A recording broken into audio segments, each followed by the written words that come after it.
Central Arkansas. I'm gonna grow beet again, but this time a different variety. I got this at the same time as bull's blood, and I tried growing bull's blood twice and the seed was just dead. It was completely dead. This is, but the chard wasn't. So I've got this other variety of beet called Detroit Dark Red. It was bought the same time, like I said. So maybe this will be successful for the grow. I don't see a date on it anywhere on this particular package, but if you want to know the date, just go back to the chard grow and it's on that package, I'm sure. So I've got the seed and I'm soaking it, and you can see that it's only been soaking for about a minute, and you can see it's already pretty cloudy, and that's because beet and chard seed is loaded with dust and dirt. And that also includes potential disease, and that's why we prime it the way we do. Alright, so I'm going to soak this for about 12 hours or so, and then we will go to the next step. 24 hours later, and we have tails already on the beet. That's what it's supposed to do.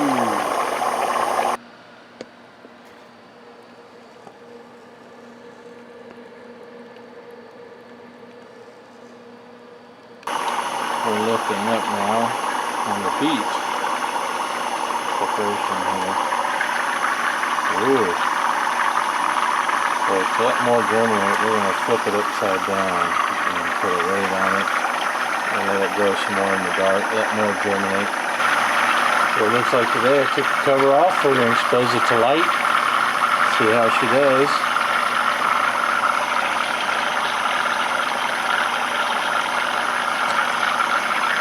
Looking forward to the beet grow.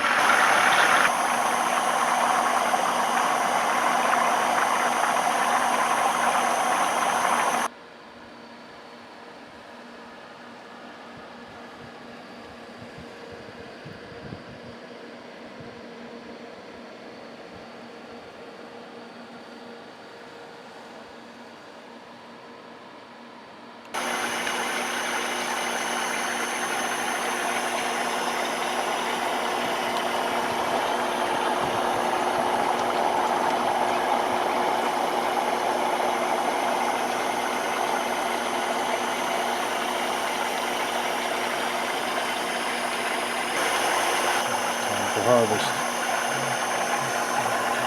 It's a nice thick carpet of beets.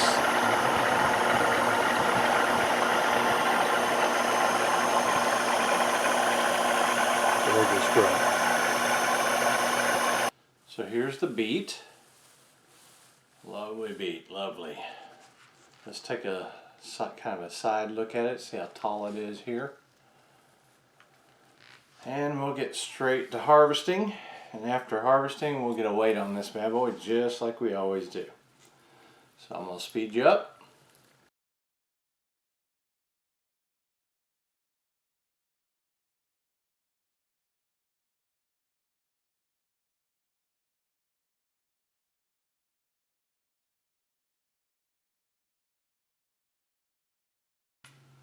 Alright, that's the beets, that's the harvest. This is what's left over, a little bit of stems and a lot of seed. So now let's take a look at this harvest, fluff it up a little bit, and get a weight on it. That is a significant amount of beet, which typically for most growers is a very light product.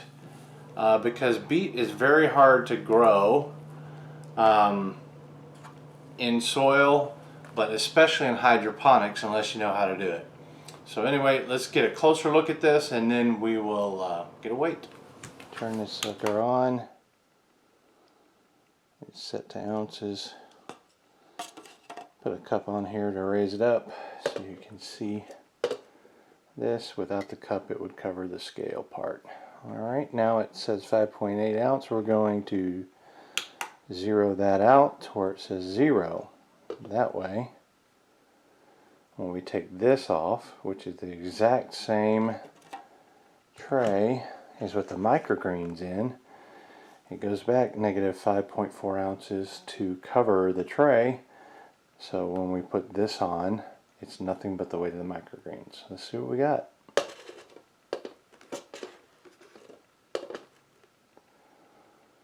That is 8.7 ounces. You know, the very last video I did before this one was red acre cabbage, and that was 9 ounces. This is beet at the level of cabbage. That is awesome. It's also, I want to remind everyone, this is a 10-10. This is half of the grow area of a 10-20. So if you want to figure out or compute what the total amount would be if you grew this in the same style in a 10-20, it would be double that for nearly 18 ounces, 17.5 ounces anyway. And these things are gorgeous. Let's take a look at them. They're gorgeous and they're really good. You hear earthy a lot when describing beets, the taste of beets. They're just good in a different kind of way. That's what it looks like, that particular one. Let me get a bite of it.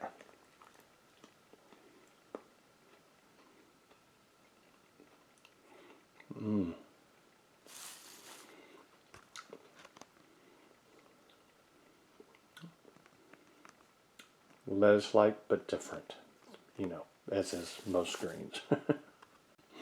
This is Brent, you guys. I had a really fun time growing this. Let me know what you think in the comments.